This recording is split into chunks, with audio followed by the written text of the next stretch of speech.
On the day that Ukraine's President Zelensky led celebrations to mark the country's independence from the Soviet Union in 1991, we start the programme with a special report from the Frontline on what Ukrainians, both fighters and civilians, are having to endure.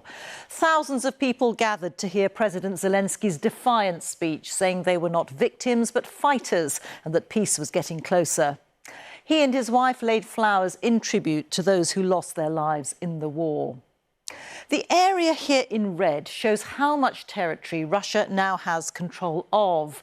But Moscow wants the whole of the Donbass region, which is rich in resources. Tens of thousands of soldiers have died on both sides for the smallest gains in territory here. Russia now controls most of it, and the fighting there is more ferocious than ever. Our international correspondent Quentin Somerville and camera journalist Darren Conway have spent the past week in the frontline town of Dobropillia, and a warning that their report contains detail of injured soldiers, which some viewers may find distressing. The threat comes from the skies, and Ukraine's miles of anti-drone netting only offers some protection. We're following a team of rescue volunteers to the front. There's an FPV drone, a Russian drone, overhead, so we're moving as quickly as we can to get out of here, because Russia has been targeting the evacuation convoys as well. They've come to evacuate people from the frontline town of Dobropillia, but the Russian drone is still overhead. We're told to take cover. Stay on the tree, stay on the tree. The detector not only identifies drones, it sees the Russian operator's live TV signal. Get out of the cars, out of the cars. And it's getting closer. Get out of the cars, out of the cars. Out of the cars, out of the cars, out of the cars. We head for better cover. The drone is on the hunt. But Lars and Varia have done this run dozens of times. So they watch and wait. They can see the drone's explosive charge. It's an RPG warhead. Drone jamming equipment is turned on, but it doesn't combat all threats. It's coming down this road. As he looks for visual confirmation, Lars calls in the sighting to other rescue teams. The FPVs in Molodizhny were currently hiding in the building, waiting it out. If anyone else has Molodizhny evacs, do not go there. It was clearly visible, and it was on 3.3 gigahertz. They're hunting down here. And there was a RPG warhead underneath. But still there are people to be evacuated from here.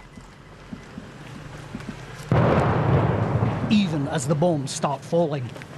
24, 36, and something else that like double. Eventually they find Tetiana and her son Anton. What's the most dangerous part of this job?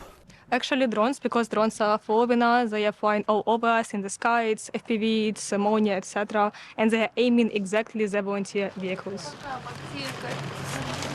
Most of the population has left Dobropillia. The shelling is constant and they haven't had water here for a week.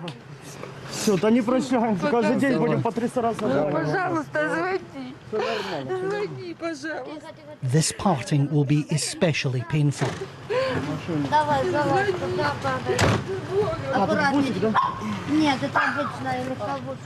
Look, in war, towns are lost and won and lost again, and people are evacuated from their homes time after time. Donbass is now firmly on the negotiating table, and so for the people here, people who've lived here for generations, these may be permanent goodbyes. Let's go. But still, Tetiana isn't ready to abandon her home. Go out of Dobropillia as soon as we can, as fast as we can. The young one behind me, how old is he? 15. 16? 15. All right, the young dude is underage, so we go out maximum speed. Good luck. Their car is full of evacuees, so Anton rides with us. Do you think Ukraine should give up Donbass for peace?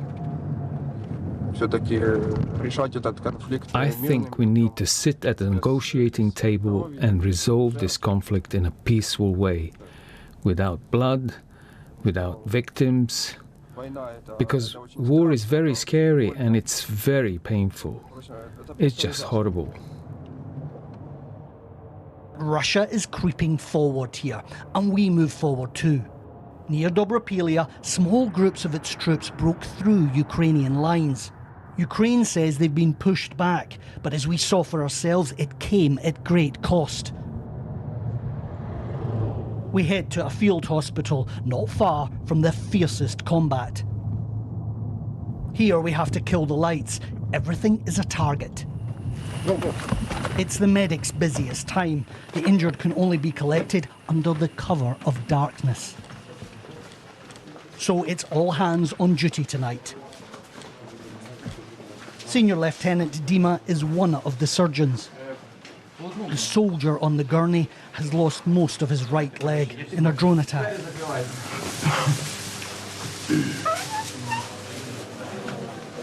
It took days to recover some of these men from the battlefield. Tens of thousands of Ukrainian men have died for Donbass. Yes. Was it worth it? It's a complicated question. Yes, I think it is, because it's our country, it's our land, and it's наша свобоda, our freedom from Russian. I think it is. So they're holding on here with all their might. Too busy fighting and suffering to pay much attention to far-off peace talks. This man has a bullet wound to the chest. Much of the combat here has been at close range. About a quarter of the injuries they get here are gunshot wounds. Most come from drones. At this medical stabilization point, you see, they've never seen so many heavy injuries. And this is why Russia doesn't want a ceasefire. Ukrainian casualties are mounting, and here in the Donbass, they're on the back foot. Russian casualties are higher, but it can sustain them. So for Moscow, it's a ruthless calculation. Keep fighting on the battlefield and make bigger gains at the negotiating table. We have to stop it, but we don't want to stop it like this.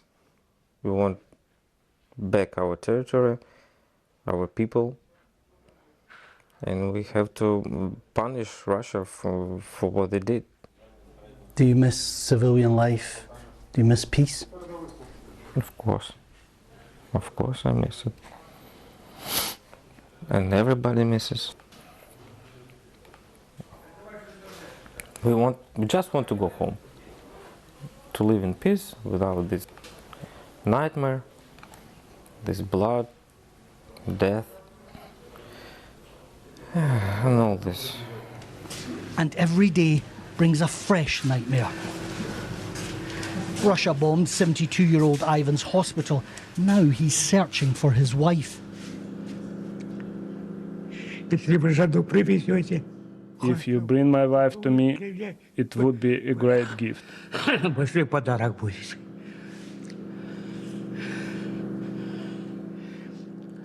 For him, there will be no peace until he finds her.